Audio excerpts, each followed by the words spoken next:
Welcome to the Home Building Hub, your essential podcast guide to building your new home.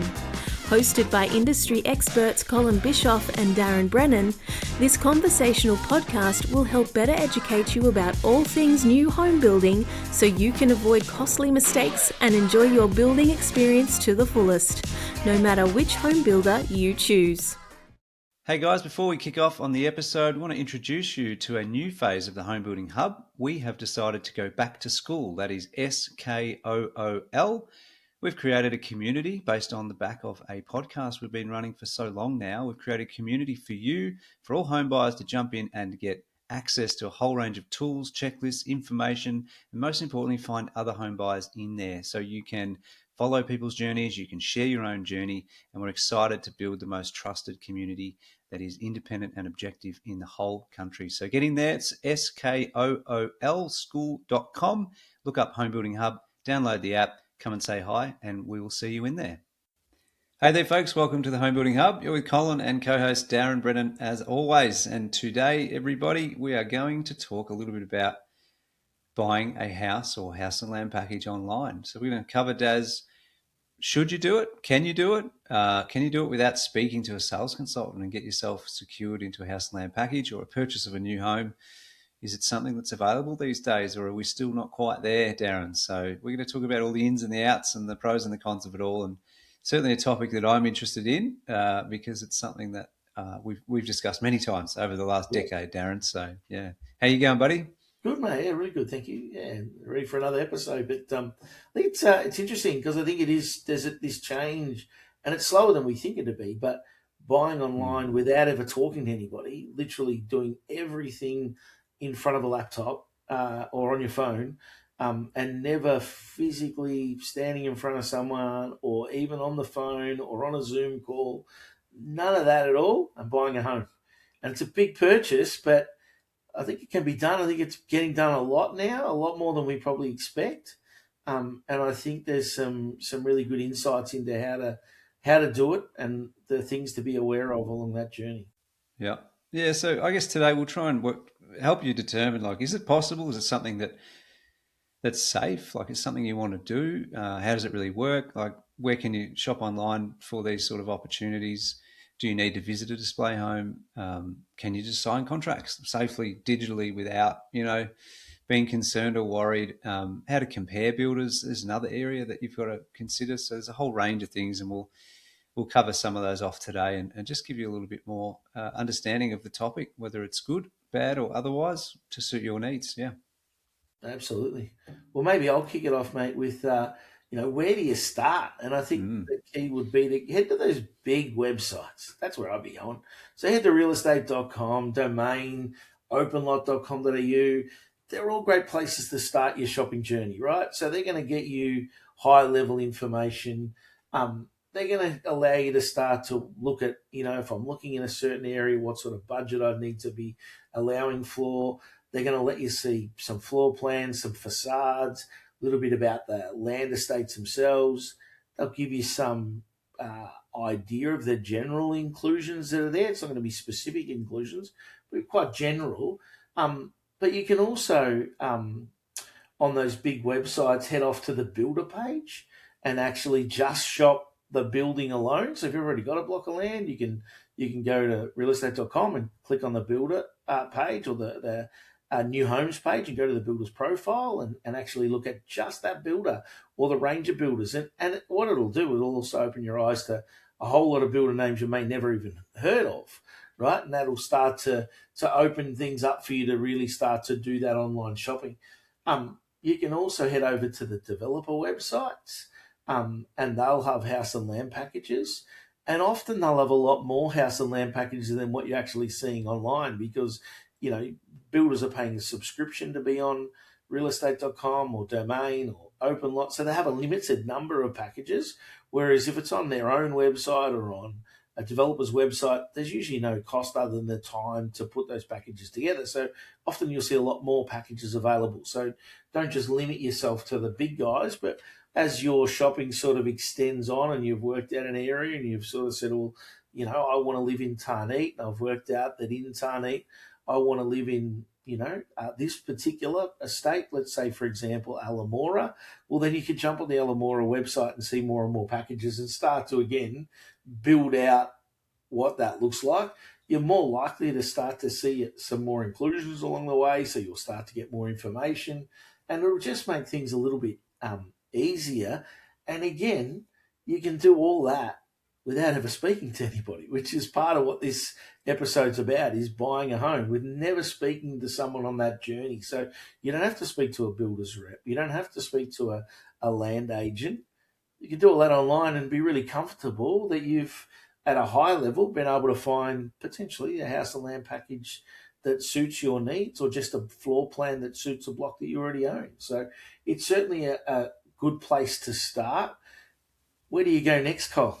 It is a good place to start, and I think if, as we go through this episode, we'll play a bit of devil's advocate on either way. Like, it's good online, or it's better to talk to someone. So you've got both sides of the story. So finding all those packages, and like you said, Darren, the builder has sort of a limited number.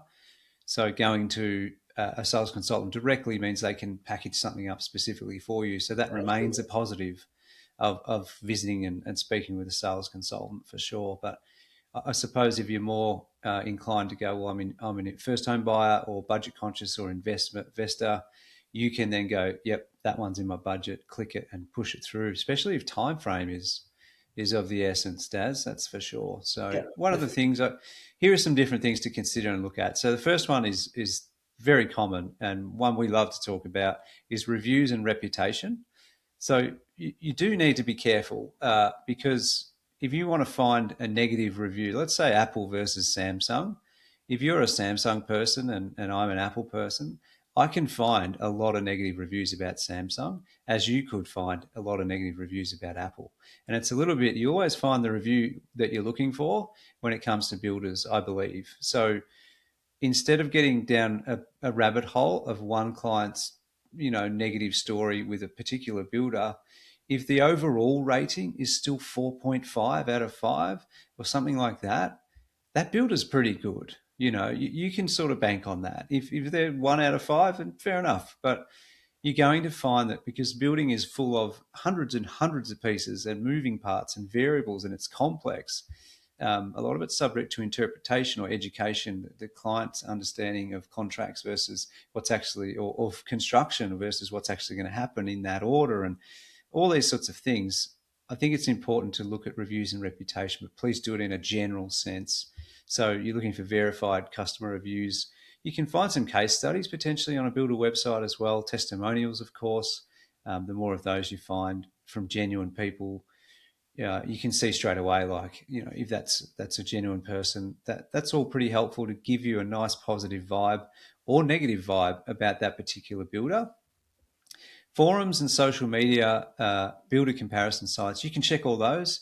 I wouldn't get too hung up. I think they're dangerous, personally. Darren, you know that. Background, Colin, because I know it's one of your pet hates, is the social media bashing of, and unjustified sometimes. Not always. Certainly sometimes it's justified, but also the unjustified at times is the one that I'm laughing about. So be careful what you look at, I guess. I guess I only say that because, yes, there are rightly so negative stories about every builder on a social platform, but you don't really get to hear all the positive ones. So if you put them go to a in negative scale, page, it's probably going to have negative write-ups. So don't expect many positive write-ups in a page that's labelled "This Builder's Negative Feedback Page." Yeah, that's right. So I don't want people to think that we're saying reviews are irrelevant. It's not what I'm saying. I think that it is relative, and one of the best conclusive points I can say is just take a step back and have a look at their overall review over the years they've been in business, and if they're looking at the 80% plus, that's a good builder. Okay, so that's someone that you can really ensure they've been around a while and they're doing what they can, correctly for the most part. And some customers have a tricky journey. Sometimes it does happen. We certainly experience that ourselves, where it hasn't gone as smoothly for various reasons. So yeah, that's probably the first one: reviews and reputation. What's the next one? Daz? I guess looking at the builder's plans, their floor plan itself, but also the inclusion. So you kind of might have to break away from those highlighted websites earlier, realestate.com, domain, openlet, etc., and now get across onto the builder's website to start breaking down that information. So you'll start to be able to see more facades available. You'll start to be able to see floor plans and potentially options that go with that floor plan. So you might be tick and flick options on there. Um, again, inclusions will often be downloadable at that point, so you better get a full inclusions list. So by shopping around, getting onto the individual websites, you're going to be able to find a lot more information. Doesn't mean you get it all though, so you may need to email them and ask them to provide a bit more information. Let them know. I'm not wanting to talk to someone. If that's your journey, is you don't want to talk to someone on the way through, let the builder know I'm not interested in talking to any of people, but here's my questions. I will be shopping online only, right? And I'm busy, whatever it is, whatever your reason for wanting to do that, just let them know so that they're not harassing you also, because the minute you put your phone number in, they're going to call you, right? If you give your phone number up, they will call.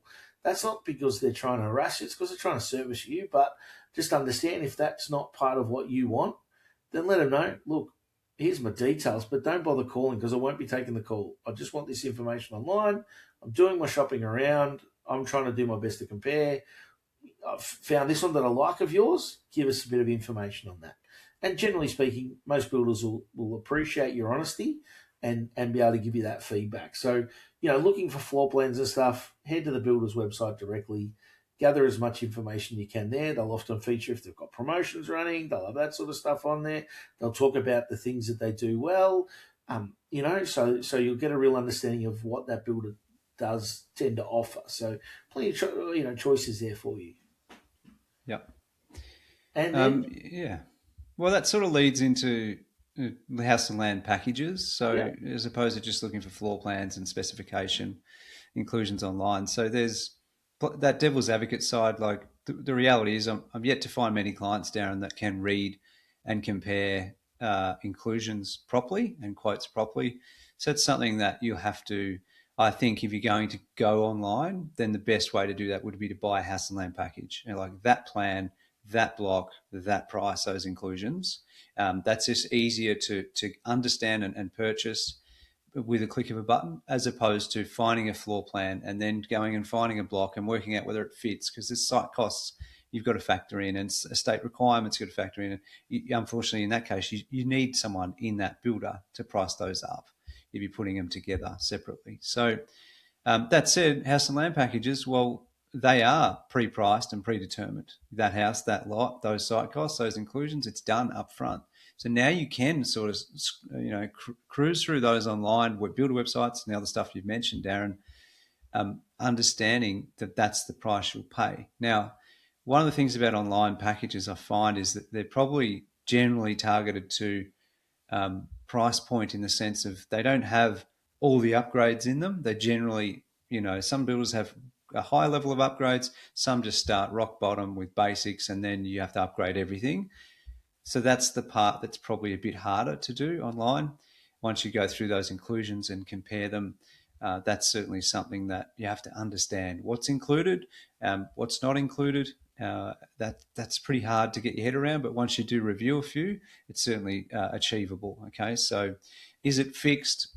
Do you have your turnkey items included, like the fencing, the clothesline, the letterbox, and all the landscaping? Is that stuff included or is it not included? Because you'll have to put all that stuff through in terms of your budget.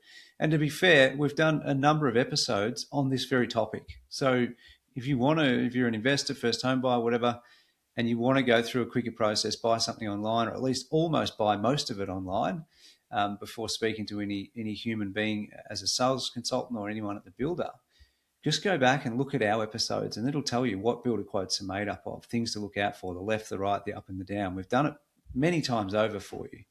Okay, so, and most of it will apply wherever you are in Australia. It won't be exactly the same terminology, wording, but it will be generally along the same or similar path, Darren. So the other side of that, Darren, is the house and land packages. That's the house part. What about the land itself? The land restrictions, the council requirements. the site costs, making sure they're fixed and they're included. What about rock? What about those sort of, retaining walls, all those sorts of things? Yep. Yeah. So that's something that I think it's pretty hard for someone to come in and understand that stuff without the experience that salespeople have. But if it's pre-packaged, it's fixed, and there's a nice, clear piece of information as to what you're getting and what level of upgrades, and there's some education around what the process is going to look like. If you find something like that, then you should be more confident in clicking the button to proceed. Yeah. Absolutely. I guess the next one in that lineup is, do you actually need to visit a display home? And again, if you do visit a display home, you're going to be able to avoid talking to anyone. It's probably hard, but being fair about that. So, the things that are good about visiting a display home is you get to see the finishes, the layout, the scale.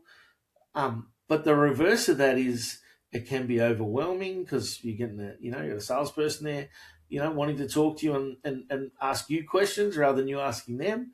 But also, you're going to end up with most displays going to have a lot of upgrades in it. So what are you actually getting? It looks like $1 million. It'll probably cost $1 million, but that ain't reflecting your budget. So what are the true upgrades you're getting? How do you gather that information? Does that, the house even look like the house, I guess?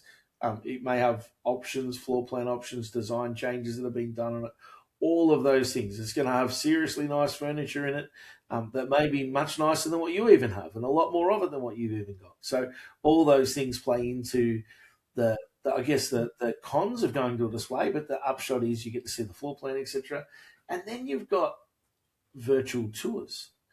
And, builders are really good at doing that now. Like most builders have virtual tours available. They may have done either filmed walking through one of their homes, or they can have actual 3D tours, like what they call a Matterport, where still shots that walk you through the home, and you click little arrows on the ground throughout the home and it'll walk you around the house. They can be great because you can do it anytime you want, day or night. You can be, they're very accessible. They save you a heap of time, right? So the convenience of those, but the flip of that, limited sense of space. So it's sometimes hard, even when you're looking at those, to go, well, how big is that room? Does it show adequate lighting, depending on what time of the day it was? Those tours were done. The textures, the feel of the home. What does it actually? Is it feeling warm inside? Is it quite cold inside? Those things you won't know until you actually go into the home. So they're some of the downsides, but certainly the 3D tours are available for most builders, whether they, as I said, just be a film of walking through that, or whether it's the VR type apps that are now available. A number of builders are doing those, so you can put a set of goggles on and if you've got a set, and do a full 3D walkthrough of a home. So there's lots to make that buying journey easier. And I think you'll see that develop more and more, particularly with AI, Cole, over the coming years. Where that gets to, I don't know, but I can only see that evolving more and more and making that journey easier for a customer to buy online. So, yeah, it is an interesting one. I have some thoughts on it. I don't want to share some of them because our competitors will listen. So, but people just want to understand what they're getting and what they can get. And I find that virtual tours are really, really helpful. Display homes, I find a little bit like they're display homes, like they're show homes for a reason. It's hard to work out what you're getting when you walk through those. If you've got any emotion in your purchase as opposed to being an investor who's looking more at the numbers, then I don't think you need to go through display homes because you just confuse yourself even more unnecessarily. But on the flip side of that, if you do have some emotion to it, then you should be going through display homes in that sense. I think, Daz. Yeah. If it's display home or something under construction, I'm more that side, like the real stuff.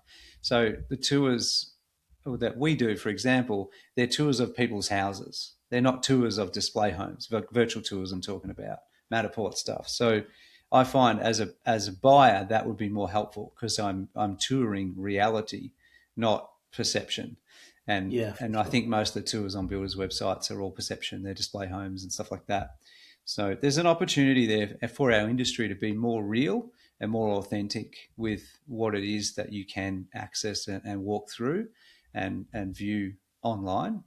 If some of them did tour some stuff that was normal, that might actually help clients better understand the standard inclusions, all those positives there. So interesting one there, Darren. Still certainly up in the air as to whether it's individual preference, isn't it?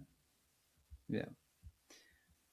Comparing builders online, I guess to understand, elaborate a little bit more. So one of the tools that we can give you in the Home Building Hub is basically a builder comparison template and actually a few other tools. So if you are going to go through this process, then we just sort of jump in and let you know that there are some resources available for you.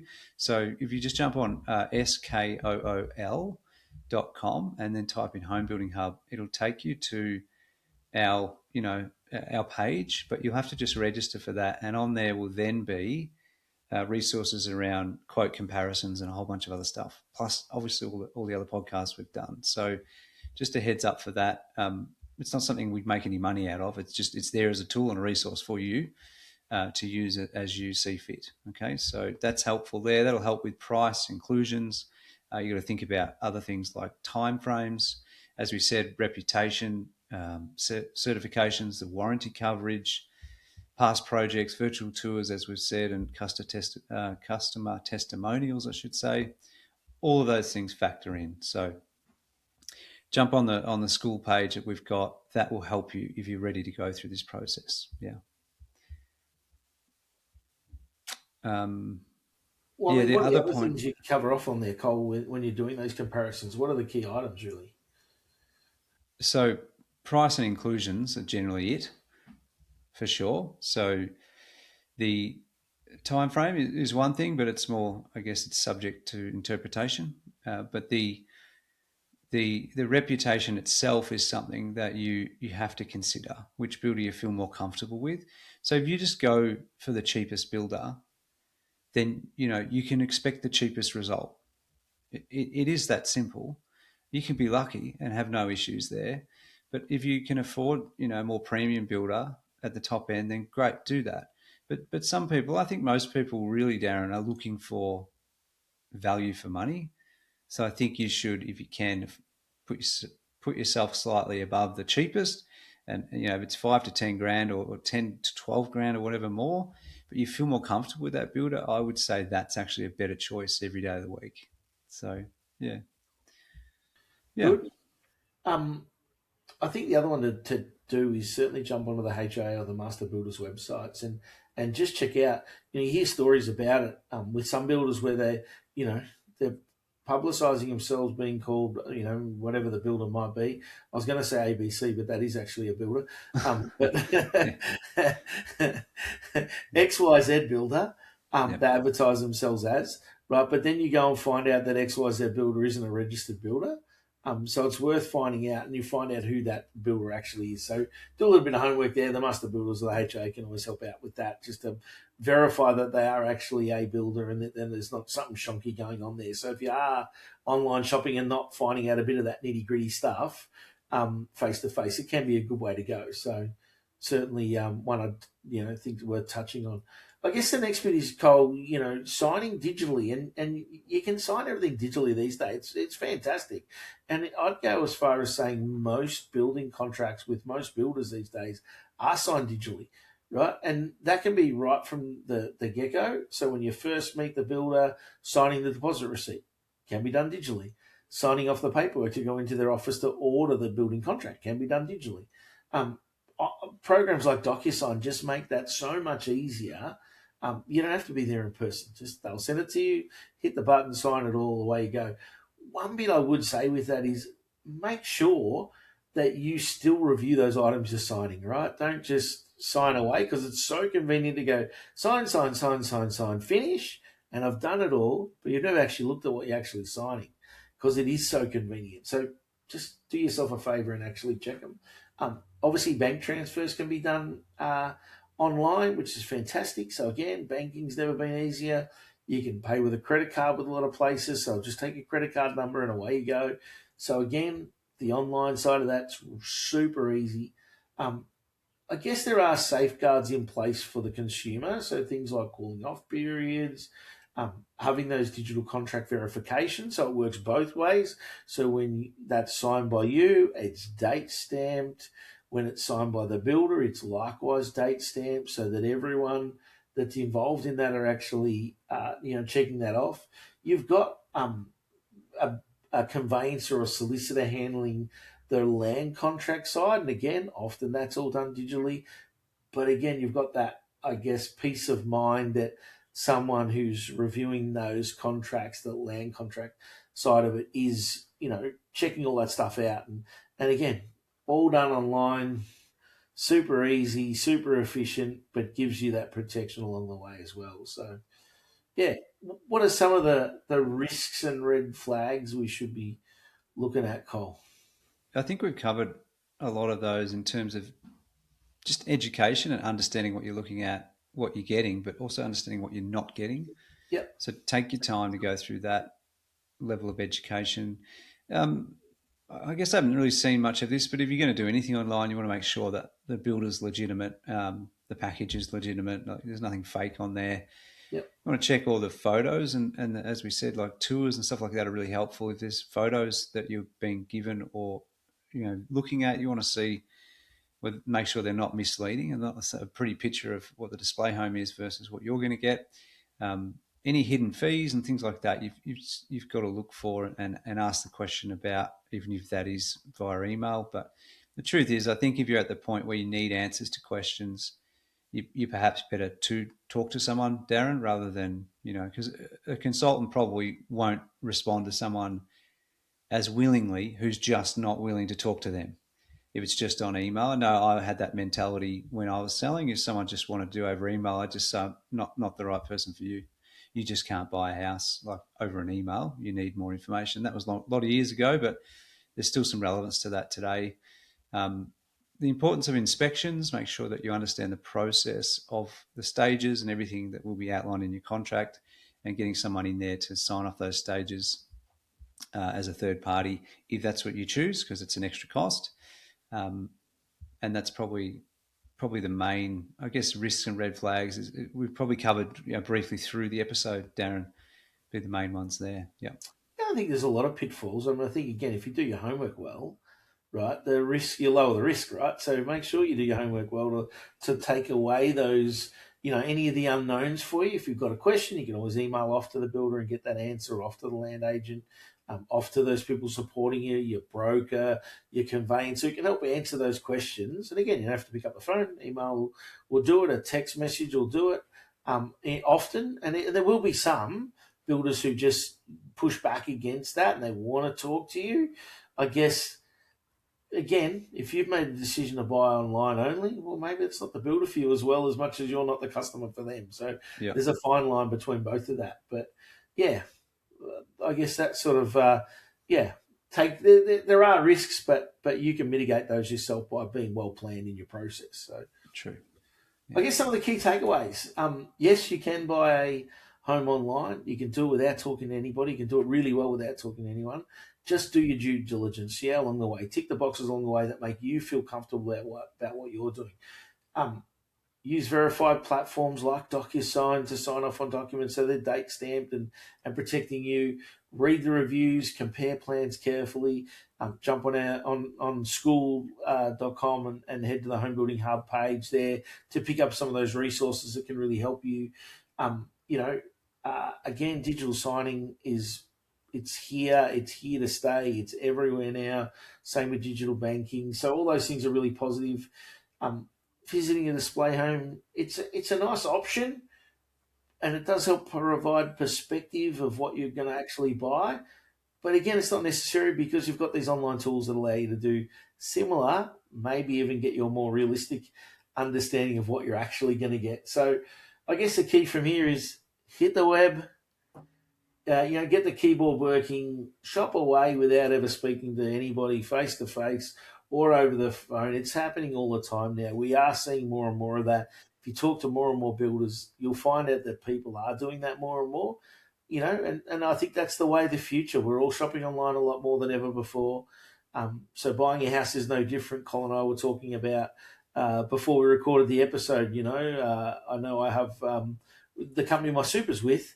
I've never spoken to anyone there, ever. They've got a lot of money of mine tied up in super. So, I'm pretty comfortable with them too. Never spoken to anyone there before. So I guess it's not an unknown. It's just a bit unusual when you're buying a house not to speak to someone. But I think it's going to become the way of the future, Colin. I think you and I are big advocates for that. So.